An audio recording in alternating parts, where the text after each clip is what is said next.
Hi, this is Patzi with a Z. Welcome to Joy on Paper Live, a program for writers and those who dream of writing, and for everyone who wants to know the story behind the book. And today, my guest is Barbara J. Taylor. And boy, oh boy, does she have some stories to tell about her books. We could be here all day. I'm so happy to welcome you to the program, Barbara. It is just wonderful to see you and wonderful to have this opportunity to talk to you about your books. So, what I thought I'd do is we'll show the books, and then you can just tell us a little bit just from this. As you can see, I put them just on top of a skyline of old Scranton. I thought, Perfect. I Love thought it. that was appropriate for the Scranton Trilogy. My goodness, how exciting! And the covers are, of course, gorgeous. And let's start with the first one.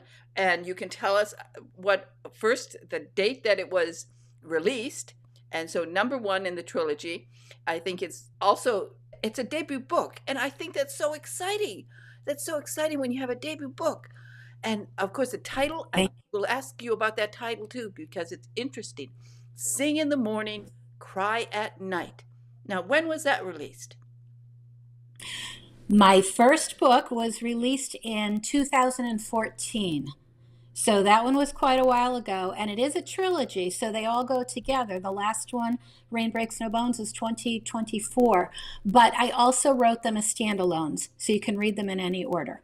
So we have that 10-year gap from the first one to the third one, Yes. and then of course we have in between. And this is real. I love this cover, by the way. I love elephants. All waiting is long, and that's an Yes. interesting cover. And so that was released when? That's That one was released in 2016, and that is Queenie the Elephant, who was the first elephant at the Naog Zoo in Scranton. Yes, very famous elephant, very famous.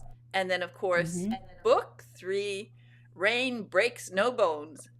And of course it's book list starred review and the first book. Now when you published your first book all the way back in 2014, that was pretty great that it was nominated for an award, because that's important at that beginning of your career. What did you think about that? I was very excited about that. The first book got a lovely amount of attention, which was a great way to launch my career. And between the nomination, Publishers Weekly was very kind to me, and then honestly, grassroots efforts, book clubs, libraries, and so forth. I think that's why the book became so successful. Oh, definitely. It became a really popular book with book clubs. Now, that was Yeah. published the year, and I read it about that time because I belonged to a couple of different book clubs. And I started my Ah, program in 2015, a year later. I had already read your book, and then I did not read in between. Meanwhile, I started my radio program and I was running and running, going crazy. And I didn't get, and I think, what year did you say that was? Yeah, 2016. the Yeah. first one was 14, the Yeah, second one was 16. 16. So I was really busy just starting my radio program, and I didn't get that one. Later on though, I listened to the Audible, which by the way, I love Audibles.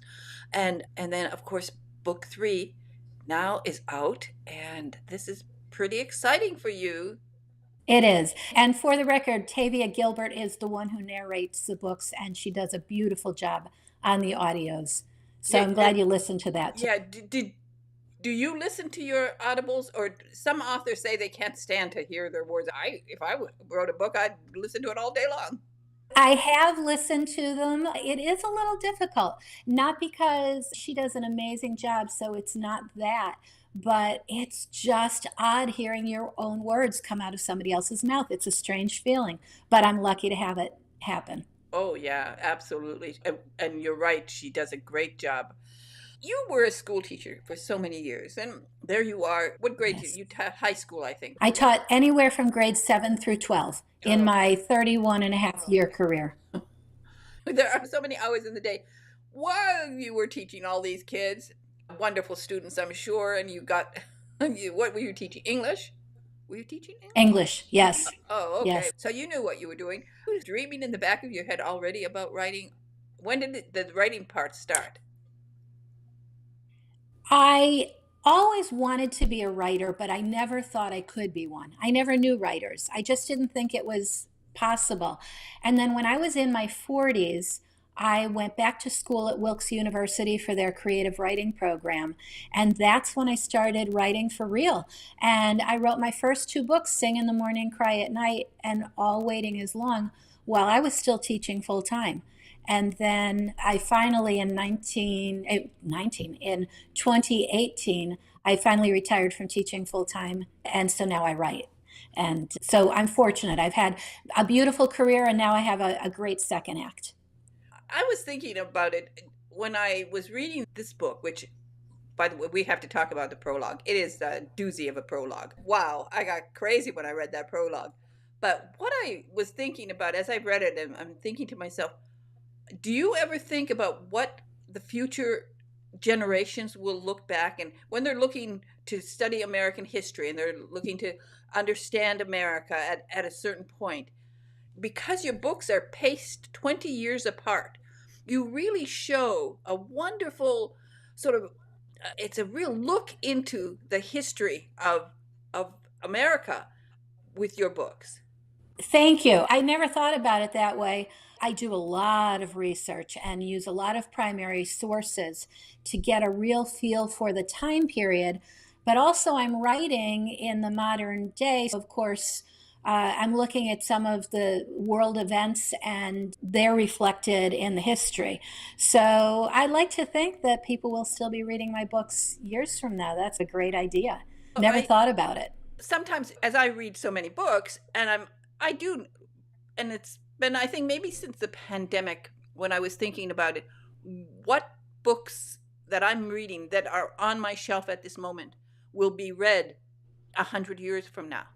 Charlotte Bronte, I don't know if she was thinking my books are going to be read 200 years from now. And I was wondering, Right. as an author, you ever contemplated that and a responsibility in a way?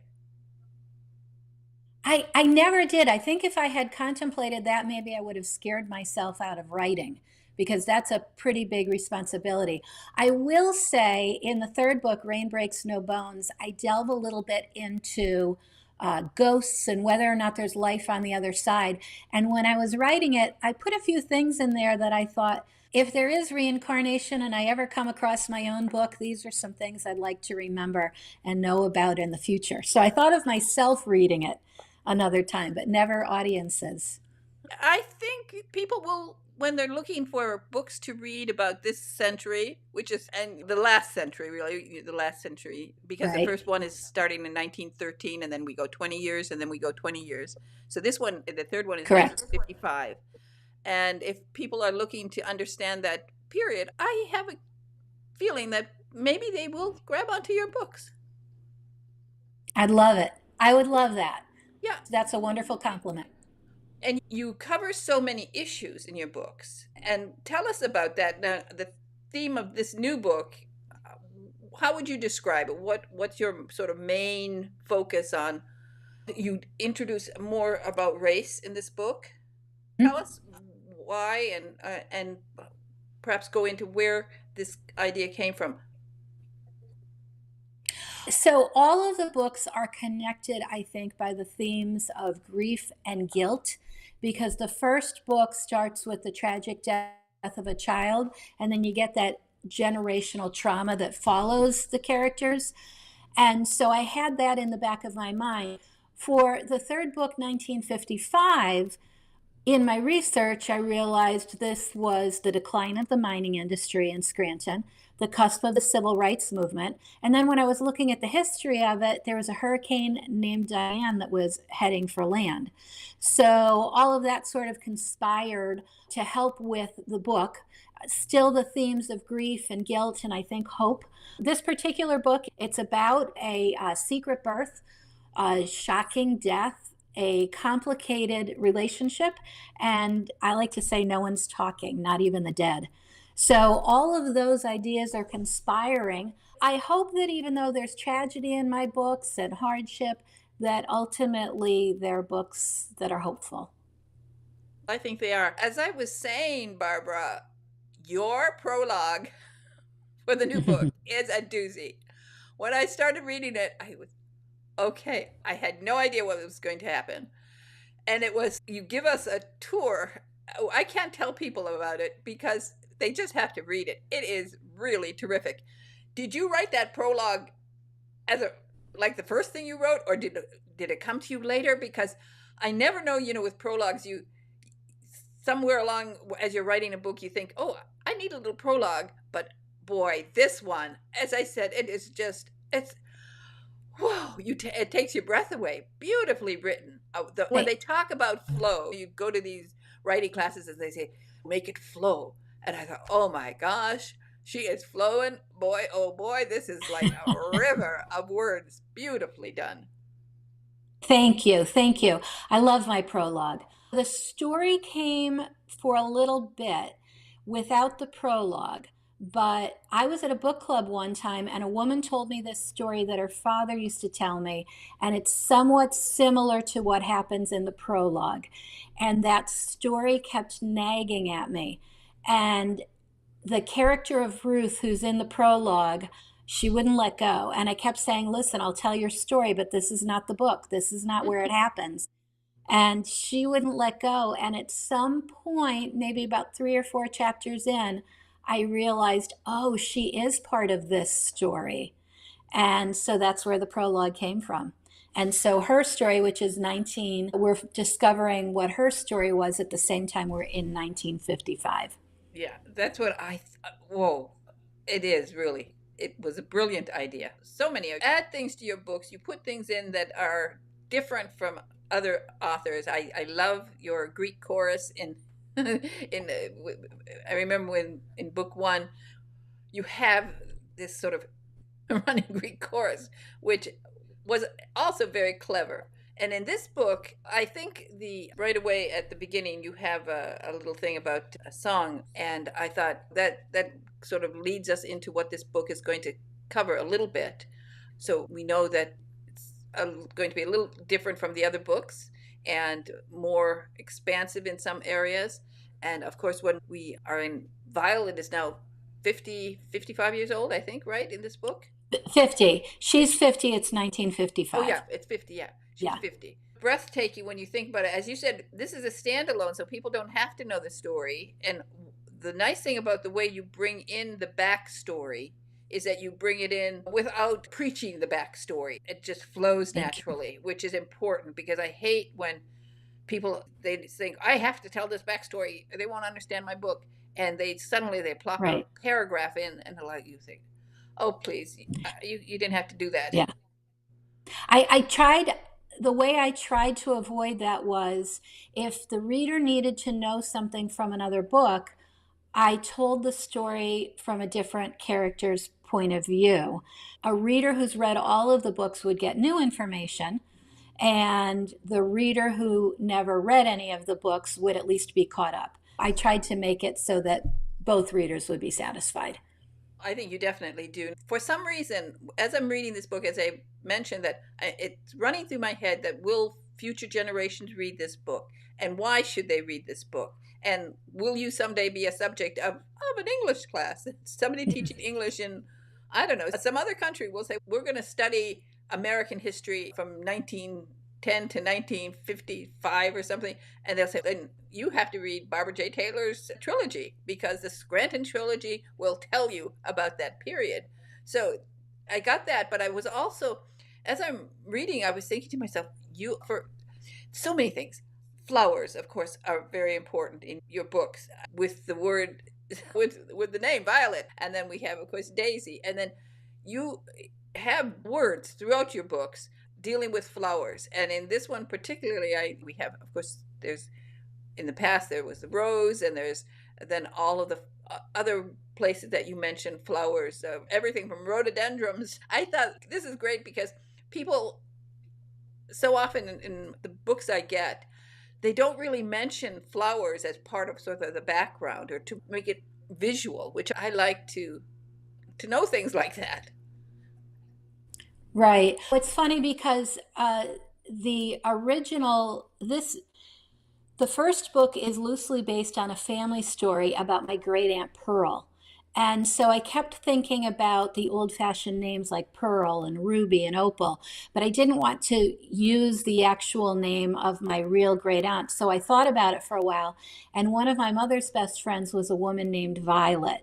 So that was the inspiration. But then when you get into imagery and so forth, I like the ethereal nature of flowers.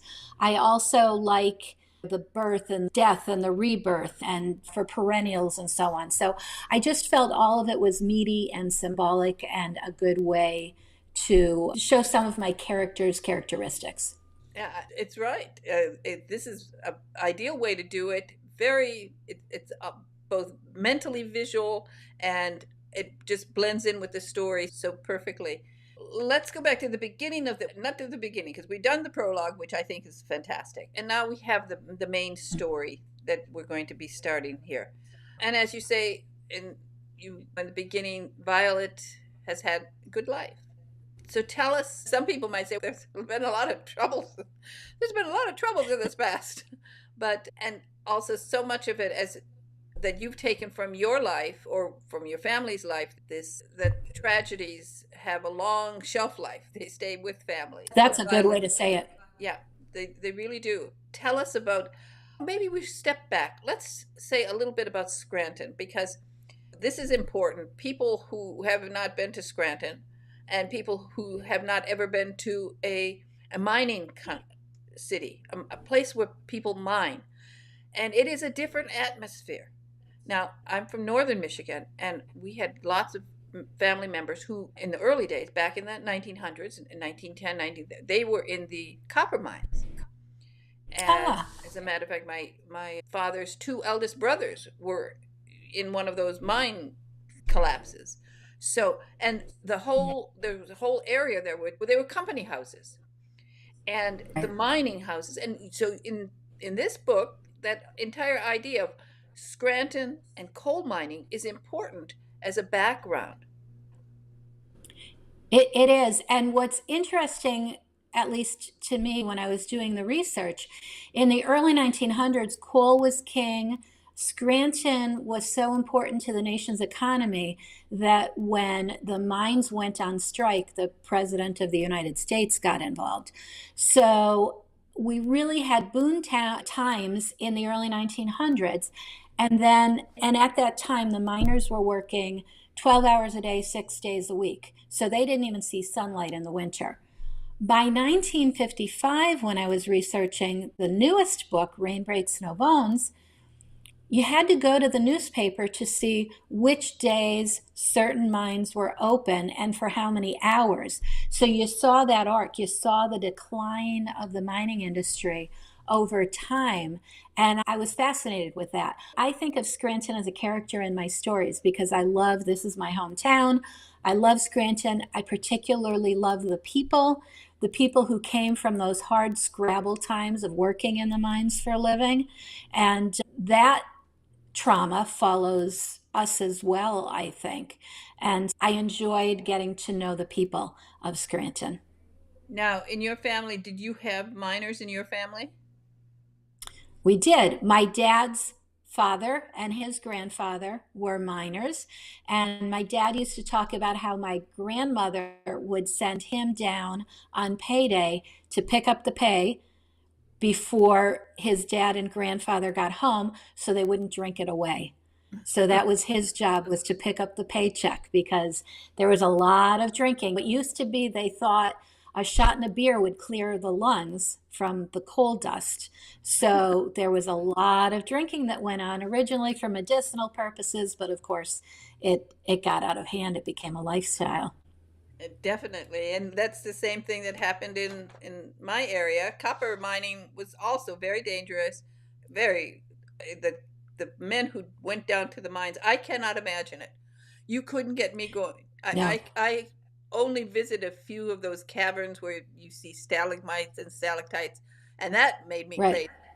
And those were beautiful. But to be in a mine where they're actually like knocking pieces out of the mine that could fall on you. Right. Yeah. It No, takes a it's horrific. We have a mine here that you can go into just to visit and see what it was like for the men. And when I was researching, my dad and I went down there, and honestly, it was hard to breathe, at least for me, because I get a little claustrophobic. I can't imagine that being your life, yes. spending all that time down there. Many of the problems that people encounter come from this, both the mines and the mining companies that control the Mm. towns, because when they controlled a town, they controlled a town. You had to go to the company store. You couldn't go to any grocery store. You weren't paid enough, so you were always using credit at the company store, so you were always in debt to the mines. If a man was killed in the mines and he had a son, the son would have to take his place or you'd lose your house. So in my first book, one of my characters dies and I think he was 12 years old at the time. The 12-year-old son has to go into the mines to take over. So it was a hard life. It was really a hard way to live. In 1955, as you say, the mining has dwindled. It's making it more and more difficult to make money in these areas, and lots of things are happening. And with Violet, we always, I think, when we care about a character, we always worry about them. So Mm. tell us a little bit more about Violet, because I think, and the story here, because this is very touching in so many ways. Thank you. It's funny because in the first book, Violet is 8 years old, and by the third book, she's 50. And I felt like I really knew her in the third book because I was in my 50s when I was writing. I'm 60 now. So I really got to know her. But I have to go back to the original family story that inspired the books. So in real life, my grandmother's sister Pearl, it was 1918. It was the day of her baptism, but it was also the 4th of July. And she and her friends were playing with sparklers in the backyard, and her dress caught on fire. And so she went up in flames. She survived for 3 days. And according to the story, she sang hymns nonstop. So when she passed away, people from all over town came to see the body of the little girl who sang hymns. And I grew up on that tragic story. And as awful, of course, as it was for my Aunt Pearl, I often thought of her sister Janet, who was in the yard with her that day. Janet didn't have a very happy life, and I just wondered how much of it came from what she witnessed as a child, so that she became the inspiration for my character of Violet. So that's where it all started. And now with the situation in 1955 and what the new problems that she's going to be facing and the family is facing, when you decided to add this additional layer, I think, more about racism too than we had in the other books. 1955 was a wild year in the United States in general. And that's why I'm saying when people go back and they want to understand American history, they have to understand 1955 and race relations were changing so rapidly. And what was happening in the country certainly was part of what was happening in Scranton. Yeah, this was the time of lots of fights over segregation in many of the southern schools, the baseball teams being integrated. And after my book, my story ends in August, and after is the death of Emmett Till. So it was a pretty volatile time in terms of race relations. I didn't want to be a history teacher and go through all of those historical events that were happening. I just wanted it I wanted the racial issues to be simmering in the background with all the other issues that were going on in the 50s. I knew with each of my books that Violet's world would get bigger and bigger. So race was a natural place to go. And I did a lot of research. I interviewed a lot of people. I wanted to make sure I got it right for what that experience would have been for somebody in Scranton at the time. And yeah, I wanted to face all of those issues head on. And you certainly do. So tell us more about the storyline. How did you decide on the storyline for this book? It's funny because my agent has told me that there are two kinds of writers, those who outline and those who write organically. And apparently I'm the second type. I don't know what's going to happen in my stories until I sit down to write. So I really didn't know where it was going. I knew that I knew that it was the 1950s. I knew that Violet had a daughter. I knew that she would be taking care of her mother. I also knew that I wanted to look at the spiritual side of things, and by spiritual, ghosts and reincarnation and life on the other side. And so I wasn't sure where the story was going to take me, but then I created the character of Zethray, who I adore. And as soon as I figured out who Zethray was, it took me into the story of people who can see on the other side. It took me into the story of Violet being in her 50s and maybe having a chance at love late in life. Also, the idea that although this was pre women's movement, the idea that women were getting antsy and starting to look outside of the home for opportunities. I feel like 1955 was a time when we were on the cusp of all of that. In the 40s, women were suddenly working to help the men who were overseas in the war, and many of them didn't want to leave that life once the war was over. So I wanted to examine all of those themes with the Morgan family, who we've followed for decades, and see where they went. So I wanted to give Violet some new possibilities. Definitely. And of course, one of the things I liked in the book, so many things, but about the Tom Thumb piano. The piano is funny because when I was a student at Wilkes University, there came a time where we had to pitch our book ideas to possible mentors.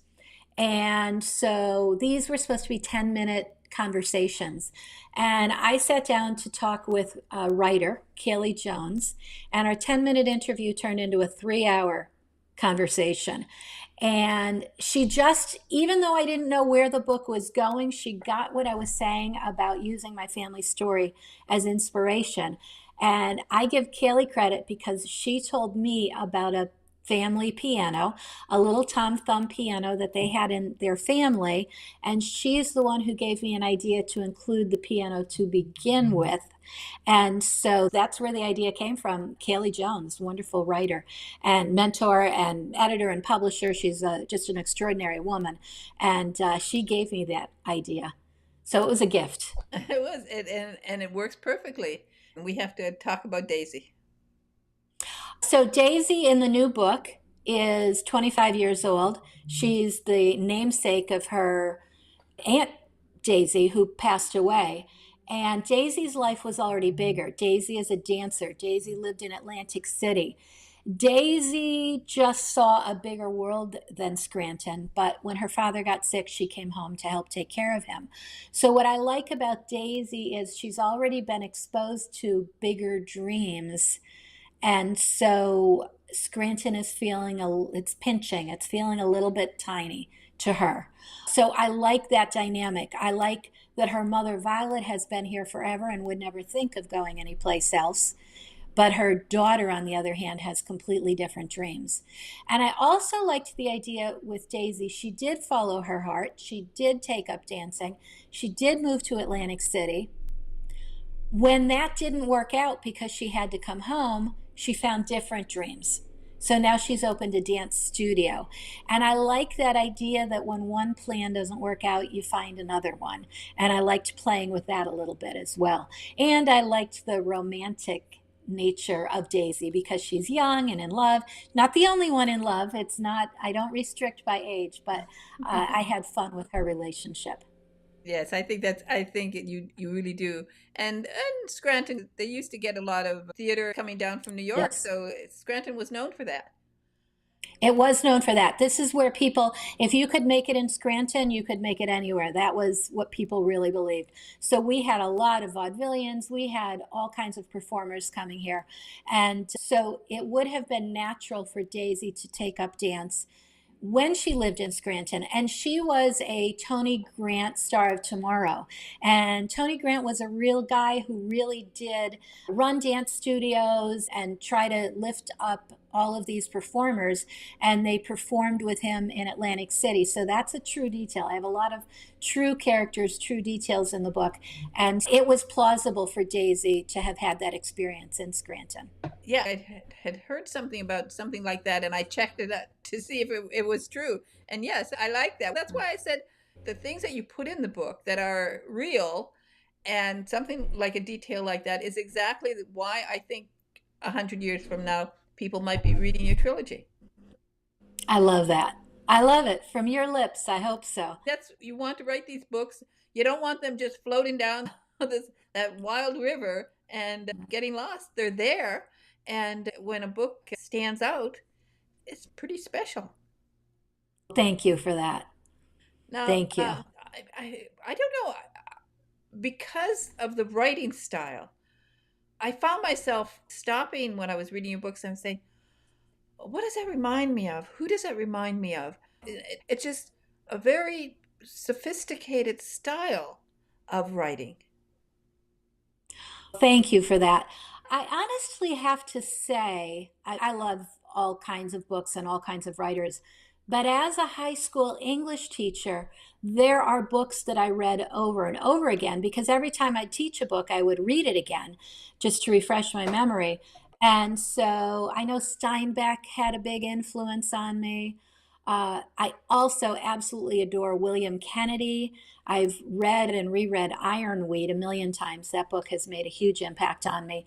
But I feel like as an English teacher, I ended up studying writers, not really intending to, but just because I had to reread the books and teach them to students, I had to become an expert on their writing styles. So I think there are a lot of writers, Harper Lee, just people who told good stories and had good characters. And I feel like I had a bit of an education as an educator because I had to teach myself about those writers. Do you keep like a list of the metaphors you come up with? Do you keep a list of your best Ah. sentences? Do you do that? I don't, but I work so hard on them that I do remember a lot of them. And also, recently, the publisher had me go back through and find lines that I liked for a PR campaign. And the beauty of your books on Kindle now, I could just search a word and find the whole metaphor that I was looking for. But that's an interesting idea. I don't keep track of them, but I feel like I've worked on them so hard, they're with me. Some of your lines are absolutely fresh, so intriguing Ah. and really memorable so that they're like quotable. Yeah, I work hard on them. There are some people who just sit down and write and the words flow. I'm a very slow writer, and there will be days when I write a few really good sentences, but that's it, just sentences, because I'm working on a metaphor over and over again. It takes time for me to craft those. So I'm happy to hear that you Well, like them. and you do a good job. And just everything was well, oh, I have to mention this is something funny. In the second book, you're Hmm. talking you're talking about Lily, about how she looks. And you mention that she's like what an artist would sketch the second time to make softer. I I never watch television without doing something. I'm either doing quadratic equations or I'm sketching faces. And that idea stayed with me. So I sketch a face, and you mentioned that Lily is like the second version, the one where you soften the face. And I've done that just so you see how it stays with you, a person, something that you Yeah. write. And And I thank you. I will Yeah. now do that. I will sketch one face, and then I'll say, how can I make that face either look younger, nicer, handsomer? And it's stuck with me. And I had never thought of that. It's funny because I was trying to figure out a way to compare the sisters to show that they resembled one another, but also that Lily was the pretty one, the way they say that in families. And when you talk about the way I write metaphors, I can tell you exactly where I was sitting when I wrote that. I was in a friend's backyard waiting for him to come home, sitting at his picnic table with my notebook, working on that particular metaphor. So when you say, do I have a list? I don't have a list, but I remember them. I remember what it took. I remember coming up with the ideas, just working the ideas until I was satisfied with them. So that one I love. So thank you for pointing it out. That's why I think your books are the kind of books that people will study. These little extras, they're like little bonus, like the cherry on top of you make a great sundae. You have all the solid bases, this flavorful ice cream. You have the whipped cream, but then you have that cherry on top where you just that one little thing will say, "Hey, yeah, this is a writer. This is a real writer." Yeah. And to the writers out there, I would say, if like me, you're a slow writer, don't let that stop you, because for me, I have to put that kind of time in to perfect that imagery. And other writers might be able to do it easily without that sort of effort, but not me. So just keep at it if there are writers out there. It doesn't come easily to everybody. It doesn't come easily to me. I really have to work hard at it. But in the end, I think it's worth the effort. I like that you say you'll work on one section. So many times now, authors are getting all this advice, 1,000 words a day. You have to do 1,000 words a day. And I think that puts them under tremendous pressure. You can't, Yes. there are times when maybe you can do 1,000 words a day, 10 days in a row. If you get passionate, like Robert Louis Stevenson did with Treasure Island, he wrote the first 15 chapters of Treasure Island in 15 days. 15 days. Yeah, that's amazing. And that was it. Of course, he was exhausted by the end, and he needed to go off to Switzerland to rest because he was worn out. But the excitement of that 15 days, how his mind must have been, if you go back and read Treasure Island, those first 15 chapters, those are, wow. Yeah, that's inspired writing. And I will tell you, there are times when I am in the zone, and that's a high that I chase, because there are times when I lose track of time and the words are just flowing. And that might happen for a week or two, and then I'm exhausted and I'm back to the old ways. However it comes to me, I accept it. I say thank you. And, it's, exactly. It's a process, though. Yeah, it has to come from a passion. You have to allow your characters to play around in your head for a little while, because characters do that. Sometimes you have these characters in your head, and if you just leave them alone, they won't leave you alone. Exactly. And you have to listen to them. You have to listen. Yeah, definitely. There are times I've been working on a book forever. I feel like forever. But my main character, he's in my head. I can't. Right. And I don't know. He usually pops up at 5 a.m. and says, "Why aren't you working on this book? I don't understand why you are leaving me." I get it. Roam around in your head full of so much. But isn't that exciting when that happens?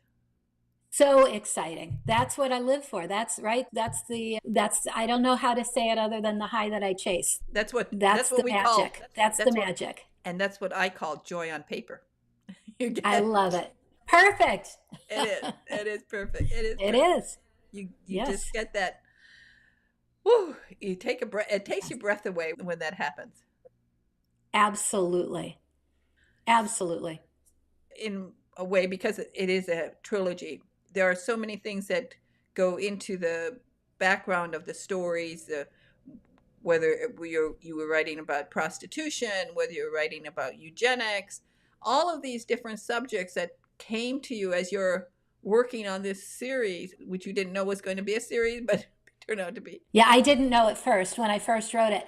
But it's funny, like the topic of eugenics, for example, with the second book, I knew someone was going to give birth, and I needed to know what the medical procedures would have been at the time for that. So I bought a bunch of medical books on eBay, and one day I just happened to be looking at the title pages, I don't even know why, and realized they'd all been published by the American Eugenics Society. And so I thought I better dig into that, and come to find out, we think of Hitler with eugenics, but he was piggybacking off of our research. We were really at the forefront of that movement, doing all kinds of research, making all kinds of laws, having fit or family contests at the local county fairs to see who was the best white family. This was happening in America. So when I realized we were a part of that movement, I was horrified, but also fascinated as a writer, and I knew I had to include that. So I find out what's going on during that time period, and then it becomes a part of the story. So eugenics for sure, racial issues in the third book for sure, mining strikes, all whatever it was that was happening at the time, it goes into the book. And women's, as you said, women's Women's, empowerment, the beginning of the yes, empowerment idea with Daisy and setting up her own business, which is always great. yes. Let's go back even further. Here you are, you've written, I know that you were writing your books and you're a teacher. And how did you find that first agent, that somebody who's going to publish you? So at Wilkes University for their creative writing program, which is a wonderful program, you go to school 1 week in June, 1 week in January, everything else is online with your mentor. And when you're finished with the program, they send your manuscript out to an outside reader. And I lucked out. Mine happened to be an agent from New York. Wilkes hires working writers, working agents, working editors, working publishers. So you get to meet all of those people. And in the end, she took on my project, and she is my Chris Tomasino, lovely, wonderful agent, and she represents me. So I found her through Wilkes University. And she's your first reader? Yes, my outside reader. She Yes. was my outside reader to give me that feedback. Kaylee Jones was my mentor, and so she was reading the book as I was writing it and working with me. But then Chris was my first outside reader. So, from that, talking about editing, everybody's always interested in that process. People will say, "You read my work, will you read something in progress?" And I have. And that brings me back to the idea of flowers. Somebody asked me to read her book, and I read it, and she needed to have her main character in her front yard, so she'd be watching the house across the street and see the murderer coming out of the door. She didn't know it was a murderer, but she knew this person, and she's in the front yard and she's planting flowers, and this author has her planting flowers in Florida in July. She's planting tulips. And this Oh, woman obviously had never seen a tulip. She's from Florida. So you don't see tulips in right, Florida. They don't right. survive. You get it from the grocery store and you take them home, but they don't last very long in the vase. And that's why you need an outside reader to catch that Yeah, sort of thing, exactly. because The minute I read it, I said, "Okay, I think you need to." She wanted to. Does she have to work? And I said, "Oh yeah, you don't." I yeah. planted a lot of tulip bulbs. We did it before the frost. It's funny, but your first book, how was your relationship with the first time you got edited? Because it's difficult. Now, of course, you had gone through school, so been edited, but Right. to be I edited think by a real because, editor is one thing. yeah, I think because I was a teacher, I was open to it. I was definitely open to that feedback. In fact, there were other classmates of mine, and they would say, my mentor told me to do X, Y, or Z, but I'm not doing it because. And I'd say, yeah, but they're working writers and editors and so on. Try it, just try it. So I definitely, when they made suggestions, now I will say the caveat to that is you need to have trusted readers and writers. I wouldn't just change my work for anybody, but if this is somebody you trust, if this is somebody who gets paid for this job, you absolutely try it. My editors made my book so much better, for sure, for sure. You have to be open to that. Oh, absolutely. Because they want a long working relationship. They want somebody like you to come along with book one, and then book two, and book three, and then, well, I'm sure you're working on some new project. It's not making this. I am. I know. That's what I call the joy on paper. Once you write your first book, you can't stop. It's Right. so funny. Interviewed a lot of people who have done a memoir, and they thought, well, that's their book. They've done a memoir.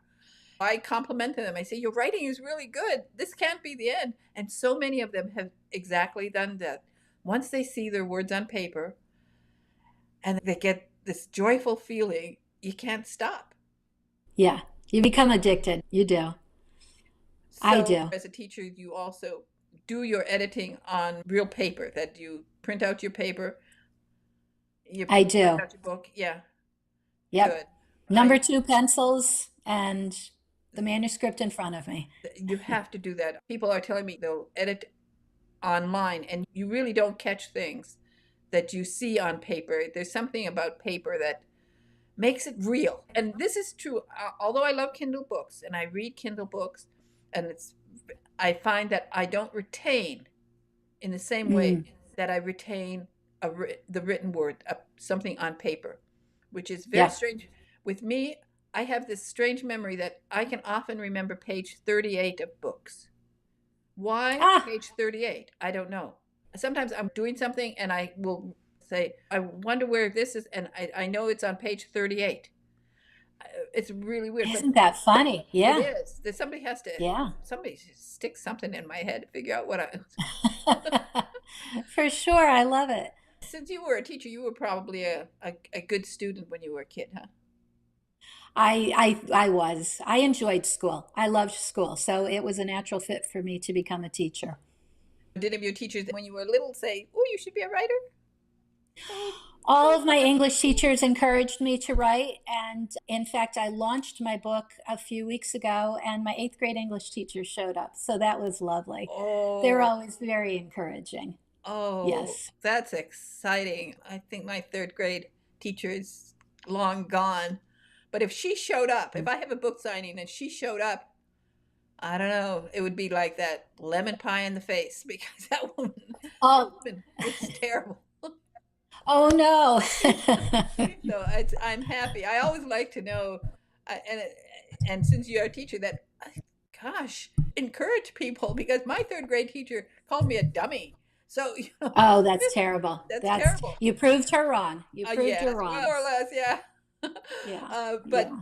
now, of course, as a teacher, you must have encouraged some students along the way. I did. I hope they continue to write. Certainly I tried to encourage them when I was teaching. I had some amazing writers when I was a teacher. I also taught creative writing, so that was fun. So That was We really got to dig into it, and that was always fun. I love your writing, and I think one of the things Thank you. that I like about it, something to do with the flow of the sentences, the way they flow, and your descriptions. Oh, I wanted to, so many things. You're so interesting talking about somebody, you landed up talking 3 hours to somebody. I could land up talking to you for so long, Ah. but let's talk a little bit more about the book and about Daisy's love life. So Daisy, who is a white character, meets Johnny, who is from out of town, but he's in Scranton and he's black. And probably another time it wouldn't have worked out, but Daisy had lived in Atlantic City and her life was a little bigger. And she knew about people who dated outside of their race. And so it became a possibility. But also, it wasn't easy. And so we see that and we see the conflict. But for Johnny and Daisy, Johnny is this incredible piano player, and Daisy is really attracted to him initially because of his talent. She's just in awe of his talent. And so that's what she falls in love with first. The storyline is great, and the name of the book is Rain Breaks No Bones. And who came out with that title? You? I did. The first book was originally titled Providence Square because that's the neighborhood where it took place. And the publisher didn't like it because it sounded like Rhode Island. Bounced a few titles off of each other, and we came up with Sing in the Morning, Cry at Night. And that's an old Welsh proverb. So once we settled on that one for the first book, I continued the idea of the Welsh proverbs. So all of the books are old Welsh proverbs. All Waiting is Long, Yes. and Rain Breaks No Bones. Very good title, very good covers, too.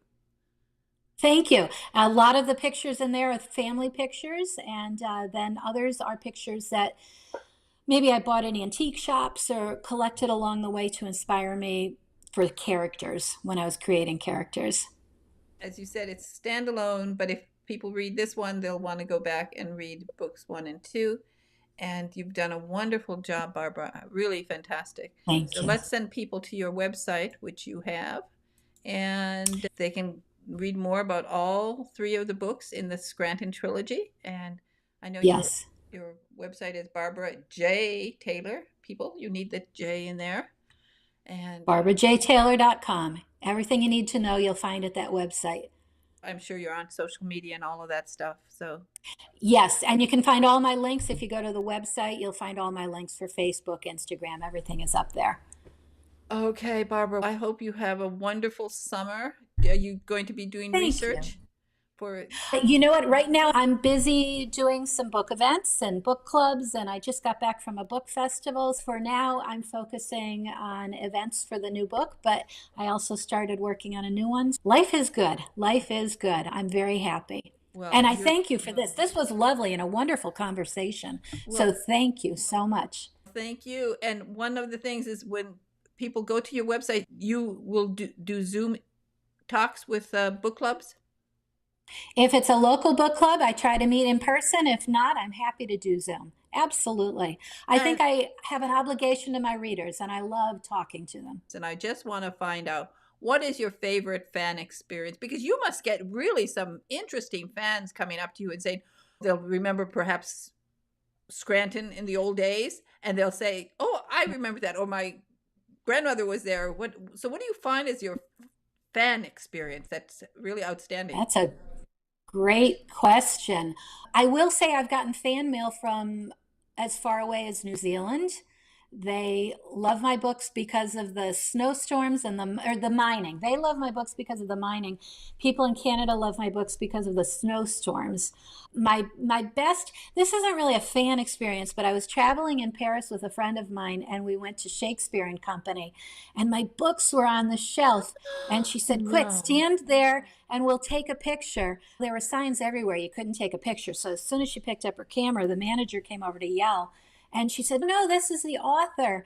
And within a minute, all of my books sold because people who were around wanted to buy my book because I was the author and I could sign it. So that was amazing. I Oh, was in Paris, for goodness sakes. And that and I have to say, in general, people are just lovely. They love to tell me their stories, and it just makes me so happy. to be in Shakespeare and Company. Now that is something special. Having lived in Yes. Europe, I spent like almost every other weekend in Paris. That was my hangout, and oh, I think that's fantastic. That's a Yeah, it wonderful. was amazing. It is amazing. It is absolutely Yeah. amazing. Wow. Yeah, that's great. That's something special. Okay, great talking to you. And You as well. Thank you. okay, bye bye now. Bye.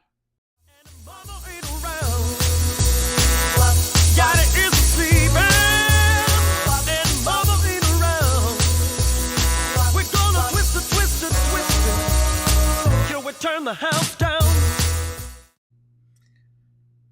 Hi. Oh, that was so much fun to talk to her, and I hope that you will subscribe to this channel because I want to bring you more interviews with wonderful authors like her. You know, when you see somebody like that, Barbara is so just, she's so enthusiastic about what she's doing. She's so happy with what she's doing, and she wants to reach out to so many readers. So please help me to help authors. All you have to do is subscribe and make sure that you put comments. I would love to hear your comment about this interview and about Barbara, because Barbara J. Taylor, she is a very special writer. She writes from the heart, and she's done all this wonderful research. And this trilogy is really, really good. So I hope you'll get that and go to her website. And as she says, she will be happy if you have a book club to you. She will join you and talk about her books and about her process. And as you see, she's really thoughtful, and that's what I want you to find out from these interviews that I do with authors.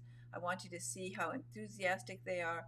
I want you to find the inspiration perhaps to start writing yourself, and if not writing a novel, at least to keep a journal, because one day, you see, here she was teaching for 30 years, and in between she tried to write. She wrote a few books, but when she retired, boy oh boy, she can now write full time. So you don't know what you're going to do in the future, and this is a good time to start a journal.